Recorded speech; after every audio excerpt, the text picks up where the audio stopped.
신성델타테크 주주 여러분들 반갑습니다. 강프로입니다. 자, 오늘 신성델타테크가 저가 대비해서 1.4%까지 그쵸? 강세폭을 키워가고 있는데 그 부분이 어떤 부분에 의해서 나오는 건지 그 내용을 제가 이야기를 해드릴 테니까 영상 끝까지 시청하시고요. 그리고 무엇보다 저는 가격을 기준해서 이야기를 계속해서 드리고 있는데 그 가격이 시장에서 어떤 식으로 잡아야 되고 내가 가격대를 잡을 때 그쵸? 보유하는 기간을 어떻게 잡아야 되는지를 제가 디테일하게 이야기를 드릴 테니까 구독과 좋아요 부탁드리고요. 그리고 이해가 안 되는 부분이 있다면 댓글로 남겨주시면 다음 영상에 제가 내용을 올려드리도록 하겠습니다. 자, 시작하겠습니다. 자, 신성델타테크가 지금 42,300원에 거래가 되고 있습니다. 저는 어저께 44,500원에 매도를 하고 나왔습니다. 자, 그 내용 먼저 확인을 하고 갈게요. 쭉 어저께 11월 16일이죠. 어저께면 어저께 수능이어서 1시간이 수년돼서 시작이 됐습니다. 자, 내용 보면 11월 16일이고요.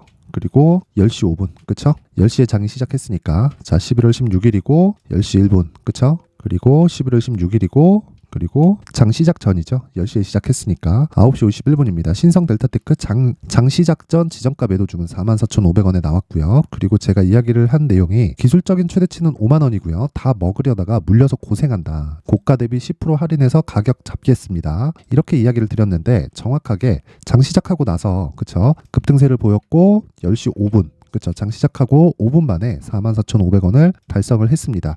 실제 거래가 됐었던 그쵸? 거래가 됐었던 실제 가격이고요. 그리고 나서 어저께 하락폭을 키웠습니다. 고가 대비해서 이 고가가 44,800원인데 어제 저가 보면 그쵸? 마이너스 1.1%까지 나왔고 종가가 한 3% 정도의 마감이 됐습니다. 개인적으로 어저께 고가 대비해서의 움직임을 본다면 강한 움직임을 보였다고 생각이 들고요. 전 개인적으로 오늘 이렇게 반등이 강하게 나올 거라고는 생각을 하지 못했어요. 물론 상승세가 굉장히 커지거나 그런 상황이 발생한 건 아닌데 저가 대비해서 한 10% 정도 땡긴 것만으로도 아직까지 신성델타테크는 살아있다고 볼 수가 있습니다. 그러면 우리가 이 반등 구간이 어디까지 진행이 될 수 있을지 그리고 반등 이후에 나는 다시 내가 만약에 지금 보유하고 있다면 어디까지 보유를 해야 되는 건지 그 부분에 대해서 제가 이야기를 해드릴 텐데 그 첫 번째 내용은 정배열로의 전환입니다. 정배열로의 전환. 그러면 정배열 전환이 어떻게 돼야 될까요? 주가가 60일 평균치에 즉 60일 신고가를 만들어야 된다는 거죠. 자, 그럼 60일 신고가가 어느 정도까지 나오는지를 먼저 본다면요. 이렇게 먼 시간이 걸립니다. 이미 그쵸? 고가까지 올라갔을 때 60% 정도의 상승이 추가적으로 발생을 해야 돼요. 자, 그러면 여기서 한번 생각해 보자고요. 60%를 올라갔을 때는 다시 6만원 중반 후반대까지 올라갈 텐데 거기까지 가기 위해서는 62평을 넘어야 됩니다. 그러기 위해서는 우리가 합리적으로 봤을 때 역배열 구간에서는 62평선의 저항을 받고요. 그 저항 구간을 넘어갈 수도 있지만 넘어가면 여기까지 올라가기에는 60%를 올라야 되기 때문에 너무 멀죠. 그렇다 보니까 이쪽 구간에서 이 횡보하는 과정에서 우리는 그쵸? 보유하고 있다면 그 물량에 대한 조절이 필요하고요. 저처럼 어제 매도하고 신규를 고려하고 있다면 여기서 횡보하는 과정에서 내가 매매를 하는 부분을 고려를 해야 됩니다. 어저께 제가 이야기를 드렸었던 건 자, 이 내용입니다. 내용 그대로 보여드리겠습니다. 자, 11월 16일 아까 전에 제가 장 시작 전에 주문 들어간 거 보셨죠? 그리고 요 매수한 이 구조는요. 언제 들어간 거냐? 11월 15일 날입니다. 자, 보세요. 11월 15일 그쵸? 확인 가능하죠? 9시 35분 그쵸? 정확하게 나왔고 신성델타테크 장중 매매 들어갑니다. 이때 36,150원이었거든요. 어제 하락 확인했고요. 오늘 35,000원 지지 확인됐습니다. 단기 공략 기준으로 진행하고 예정 매도 단가 39,000원에서 4만원 구간으로 설정하겠습니다 라고 했는데 어저께 제가 이틀 전이죠. 수요일날 자 보세요. 뭐 시초가 매매한 부분도 있고 그렇습니다. 가격대를 제가 바꿨죠. 장중 매매 신성델타테크 그쵸? 매수하고 나서 급등하기 시작하니까 매도 가격 4만원에서 고정 가격을 변경하겠다. 다시 코멘트 하겠다. 그리고 나서 제가 계속해서 보유를 했고 어저께 장 시작 전에 시가 주문을 넣었던 겁니다. 근데 이 구간에서 우리가 생각해야 되는 부분은 계속해서 역배열에 대한 압박은 받을 수밖에 없고 내가 다시 매수하는 가격대는요 42,000원에서 45,000원 구간을 크게 벗어나지 않을 거라는 겁니다. 42,000원에 사면 더 좋은 거 아닌가요? 지금 사면 더 좋은 거 아닌가요? 그게 아니라는 거예요. 주식은 무조건 정배열을 만들고 가는 게 정석이다. 만약에 역배열 상태에서 주가가 올라가면 고가 구간에서 기간 조정을 보이면서 정배열을 만드는 시간을 위에서 보냅니다. 그러면 밑에서 보내는 경우가 있고 위에서 보내는 경우가 있는데 기본적으로 우리는 이 두 가지 판단 어떤 것도 사전에 하지 않는다. 그러면 이 부분을 쪼개서 보면 되겠죠. 분봉으로. 자, 그러면 이 분봉으로 쪼갰을 때 내용은 너무 길어질 수 있기 때문에 제가 간단하게 딱 설명을 드리겠습니다. 이평선의 기간값을 줄여서 보는 겁니다. 예를 들어서 20과 60 그리고 5일과 20 그쵸? 그러면 5일선의 기울기가 가파르게 상승하는 상황이 이미 나왔고요. 여기 보면 이 점선 있죠. 점선이 여기 22평을 돌파하는 상황이 발생을 했습니다. 그쵸? 근데 여기서 추가적으로 상승을 하기 위해서는 어디까지 가야 되나요? 여기서 걸린다는 거죠. 그 가격대가 정확하게 46,000원대가 나와요. 자, 그러면 제가 앞서서 말씀드렸었던 내용처럼 그쵸? 이렇게 매도를 했었던 건 고가가 46,000원, 7,000원에 잡혀 있었고 나는 할인해서 매도 주문을 넣은 겁니다. 그쵸? 라운드 가격이라고 볼 수 있는 45,000원대에서 그쵸? 500원을 낮춘 가격인 44,500원에 넣었을 때 운 좋게 고가가 잡힌 겁니다. 근데 제 생각보다 여기 방향이 그쵸? 제 생각보다는 이 가격을 유지하는 이 폭 자체가 좀 강합니다. 그러면 주식 투자자는 계속해서 보는 겁니다. 이거 아직 유지되고 있구나. 세력들이 아직 작업을 하고 있구나. 이렇게 판단을 하는 거예요. 여기서 만약에 내가 지금부터 이거 유지되니까 지금부터 다시 매수하고 기다리자. 더 간다. 10만 원 간다. 20만 원 간다. 30만 원 간다. 이렇게 보지 말라는 겁니다. 그래서 여기서 중요한 건 내가 2주 안에 얼마 정도의 가격대에 잡아야 내가 매수해서 수익을 볼 수 있는 2주 안에 가격대가 나오는지 요 내용을 말씀드리려고 하는 거예요. 그러기 위해서는 그쵸? 여기 60일 이평선의 기울기가 꺾여 내려오고 20일 이평선이 다시 올라가는 골든 크로스 상황을 기다려야 된다. 그러려면 다시 말씀드리지만 60일 이동평균선에 대한 고가가 빠져야 되는데 지금은 69,000원으로 높다. 그렇기 때문에 한 달, 두 달, 한 달 반 정도의 기간을 이미 보내야 됩니다. 그렇죠. 그래야 60일 이평선의 기울기가 유지가 되거나 낮아집니다. 정확히 10월 12일 날이 60일 자리가 되는 한 달 반 정도 지나면 내년 초가 되죠. 내년 초 정도까지는 주가가 올라갈 수 있는 구간을 계속해서 추적 관찰이 필요하다. 그래서 제가 어저께 저는 오늘 아침에 딱 빠지는 거 보고 이거 이제 끝났구나 이렇게 생각을 했는데 다시 땡겨 올립니다. 주식 투자자는 어떻게 해야 돼요? 시세에 맞춰서 거래를 해야 되죠. 시세에 맞춰서 거래를 했을 때 수익이 계속해서 발생할 수 있는 수익 모델이 완성이 되는 겁니다. 그래서 제가 어저께 보세요. 기술적 최대치는 5만 원이다. 다 먹으려다가 물려서 고생한다. 고가 대비 10% 할인해서 가격 잡고 오늘 이후 신성 델타 테크는 쳐다도 안 보겠다. 그리고 나서 보세요. 10시 1분 지나고 쭉 내려보면 자 보세요. 정확히 장시작 전 매도 주문 그쵸? 10시 5분 전량 체결 완료됐다. 신성은 앞으로 쳐다도 안 보겠다. 그러면서 밑에 자 내용 보시면 수익 감사합니다. 팔고 내리면 기분 좋아요. 뭐 이런 내용도 있는데 제가 그냥 집중해서 이야기를 계속 드리는 게 제가 매수한 날이 11월 15일이거든요. 그래서 그때 내용을 한번 보여드릴게요. 신성 4만 원 넘어가겠네요. 대박입니다. 제가 바로 이야기를 드렸었던 내용이 긴장 풀지 마세요. 신성 델타테크 추세는 완벽히 무너졌다. 재료가 중요한 게 아니다. 기술적으로 먹고 빠져야 된다. 요 얘기를 드린 내용의 이유를 알아야 된다는 겁니다. 여기서 뭐 어떤 뭐 세력이 이렇습니다 저렇습니다 이거를 우리가 사전에 알 수 없잖아요. 그래서 사전에 알 거라는 그런 노력보다 중요한 내용은요. 반드시 내가 가격 체크를 하고요. 그 가격이 무너지기 전에는 나는 계속해서 추적을 한다. 그래서 제가 이야기를 다시 드리는 겁니다. 신성 델타테크는 아직까지는 죽지 않았다고 보여지고요. 그래도 정배열로 변경되는 과정까지는 아직 한 달 반에서 길면 두 달 정도까지가 남았는데 그러면 연초 장세까지는 신성 델타테크를 계속 추적 관찰을 해야 될 필요가 있고 그랬을 때 추가 시세가 나왔을 때 그쵸 목표 고가는 7만 원까지로 열어서 볼 수 있다는 거죠. 자, 그 내용을 제가 가격과 단기 보유 전략으로 준비를 했는데 자, 제가 이야기를 드리는 단기 보유 전략은 2주 안에 내가 수익을 실현하고 나올 수 있는 가격대를 의미를 하고요. 2주 안에 수익을 실현되었다면 어떻게 돼야 되나요?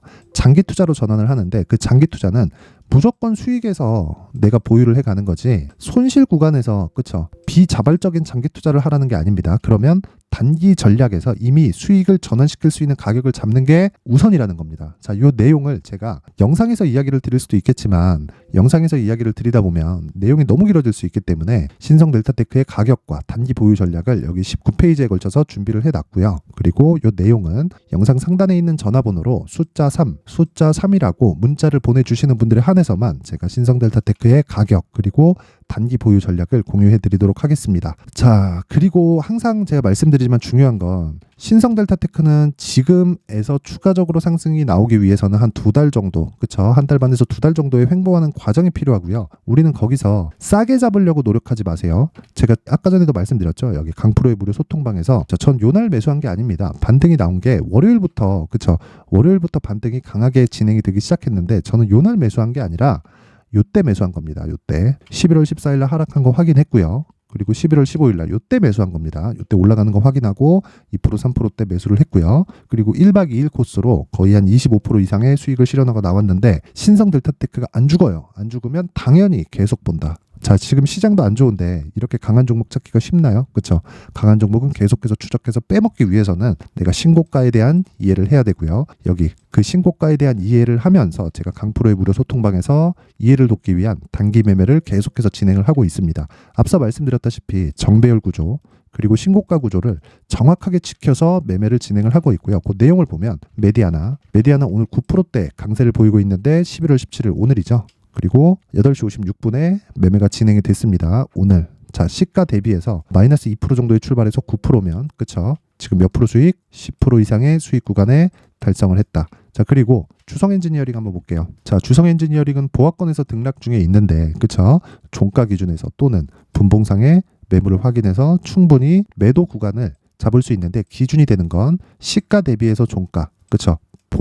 보유하는 끝의 기간이 종가까지라는 겁니다. 1박 2일 코스로 가는 경우가 있지만 이런 경우는 상한가를 갔을 경우에 가능하다. 그렇다는 건 메디아나가 상한가를 갔을 경우에는 보유하고 넘어가는 거죠. 그렇죠? 이런 부분 반드시 기억하시고 기준이 되는 건 신고가입니다.